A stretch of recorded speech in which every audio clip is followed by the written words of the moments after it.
बसला. त्या ड्रायव्हरला म्हणे, फार सर्दी पडसं झालं रे आज, कसं काय आम्ही तिथे बोलणार नाही ते समजत नाही म्हणा. यावर तो ड्रायव्हर म्हणतो, साहेब तुम्ही काही काळजी करू नका, तुमच्याऐवजी आज मी बोलतो. आईन्स्टाईन म्हणतो, काय सांगतो तू, माझ्याऐवजी तू बोलशील? तो म्हणतो, हो. आईन्स्टाईन म्हणतो, बोलून दाखव. बिलकुल तो आईन्स्टाईन सारखंच बोलतो.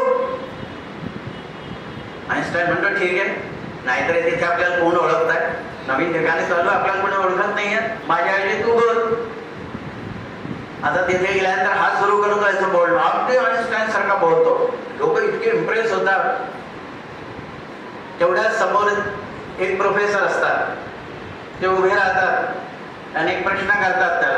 आता हा काळात तेवढा पुरता तर गांगरून जातो, परंतु तो त्या आईन्स्टाईनच्या संगतीमध्ये तेवढा हुशार झालेला असतो.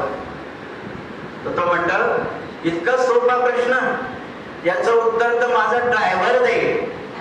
आईन्स्टाईनकडे हात करून, इतकं सोपा प्रश्न, याचं उत्तर तर माझा ड्रायव्हर देईल. आईन्स्टाईन सगळ्या लोकांमध्ये उभा राहतो, त्या प्रश्नाचं उत्तर देतो. प्रचंड टाळ्यांचा कडकडाट होतो.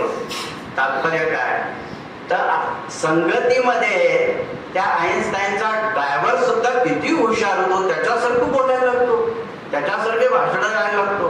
म्हणजे संगतीचा परिणाम पहा कसा आहे. म्हणून उत्तम संगत करा असं समर्थांनी सांगितलंय. आणि समर्थांच्या मध्ये सगळ्यात बेस्ट संगत जी आहे ती संत संगत आहे.